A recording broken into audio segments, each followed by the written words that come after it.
అతి తక్కువ బడ్జెట్ తో మీ పర్సనల్ ఇంటర్వ్యూస్ మరియు వ్యాపార ప్రకటనల కొరకు ఈ నంబర్ ని సంప్రదించండి. కులమతాలకు అతీతంగా భారతీయులంతా ఒకే కుటుంబమని, మనమంతా భరతమాత బిడ్డలమని బలివాడ సేవా సంస్థ, విశ్వభారత్, విశ్వ భవిష్యత్ అనుబంధ సంస్థల చైర్మన్ బలివాడ రమేష్ పేర్కొన్నారు. విశాఖ నగరంలోని పూర్ణ మార్కెట్, దుర్గాలమ్మ గుడి, కల్లుపాకల ప్రాంతంలో బలివాడ సేవా సంస్థ ఆధ్వర్యంలో నిర్వహించిన క్రిస్మస్ వేడుకలలో ఆయన ముఖ్య అతిథిగా పాల్గొని ప్రసంగించారు. హిందూ, ముస్లిం, క్రిస్టియన్ తదితర మతాల్లో భగవంతుణ్ణి ఎవ్వరూ ఏ రూపంలో కొలిచినా అందరికీ భగవంతుడు ఒక్కడేనని చాటి చెప్పారు. ఒకరినొకరు పరస్పరం గౌరవించుకుంటూ, సహకరించుకుంటూ, తోటివారి పట్ల సేవా దృక్పథాన్ని అలవర్చుకొని జీవించడము మన ముందున్న కర్తవ్యమని పేర్కొన్నారు. ఈ సందర్భంగా తన జీవితంలో యేసు ప్రభువు ద్వారా జరిగిన మహిమను రమేష్ గుర్తు చేసుకున్నారు. అనంతరం స్థానికంగా ఉండే పేదలకు దుప్పట్లు పంచిపెట్టి వారికి అన్న సమారాధన కార్యక్రమాన్ని నిర్వహించారు. బలివాడ సేవా సంస్థ డైరెక్టర్ డి చిరంజీవి అధ్యక్షతన జరిగిన ఈ కార్యక్రమంలో ఏపీ బార్ అసోసియేషన్ సభ్యులు బి అరుణ్ కుమార్, బలివాడ శివశంకర్, ఉషా, తారక్, రాజేశ్వరి, సరస్వతి తదితరులు పాల్గొన్నారు. నేను ప్రభు బిడ్డని కాదు, భారత బిడ్డని.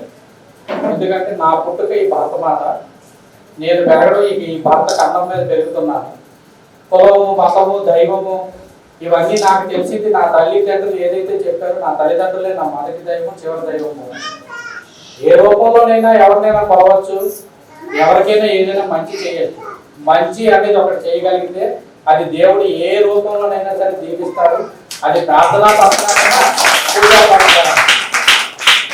నేను నా భార్యని పెళ్లి చేసుకొని నాకు ఒక పిల్లడు పుట్టిన తర్వాత వాడి మొట్టమొదటి బర్త్డేకి నా దగ్గర డబ్బులు లేవండి.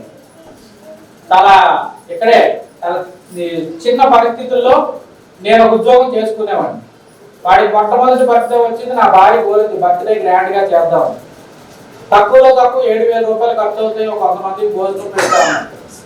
7,000 కూడా నా దగ్గర లేదండి. ఆ రోజు వెతుకుతూ అప్పుడు ఏదో ఒక షిప్ వచ్చింది ఇక్కడికి. ఆ షిప్ చూడడానికి చాలా మంది వెళ్తున్నారు. పూర్వ వాన పడుతుంది. ఆ వానలో నేను ఒక దగ్గర నౌకరీ చేస్తున్నాను.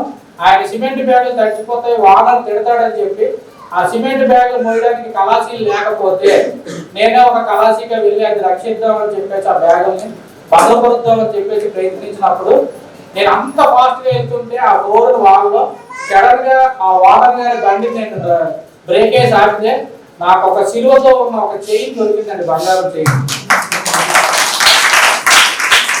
ఇది అక్షర సత్యం.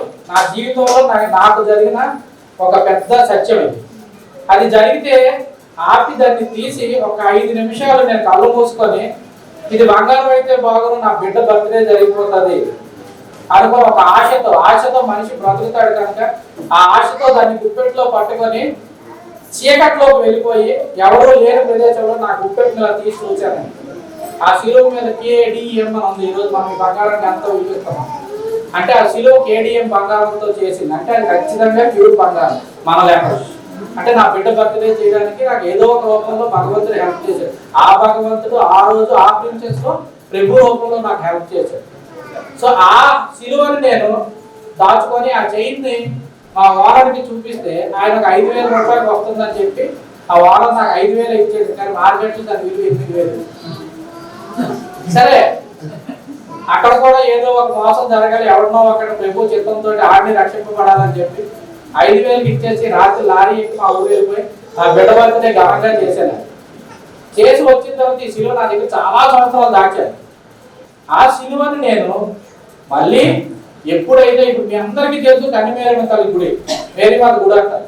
ఆయన నన్ను పిలిచి, అరే నువ్వు ఏ మతమైనా కావచ్చు, నీలో మంచితనాన్ని నేను చూశాను కనుక నా ఫాదర్ మన వర్క్ చేయమంటున్నారు, వర్క్ చేసి పెట్టు అని నన్ను అడిగినప్పుడు చుట్టుపక్కల ఉన్న గ్రామాల నుంచి 500 మంది ట్రైబల్స్ తీసుకొచ్చి ఇప్పుడు మీరు అందరూ నడిచేస్తున్న కొండకి దారి కట్టించింది నేనేనండి.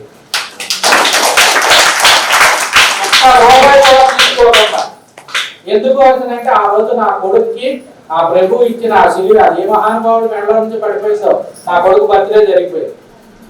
కానీ అప్పుడు నా ప్రభు కనిపించలేదండి. నాకు తెలియని ఆ మహానుభావుడే నాకు దేవుడండి. ఆయన ఏ రూపంలో ఉంటాడు, అది క్రీస్తు, ఆ ముస్లిమా, హిందువులో నాకు తెలియదు.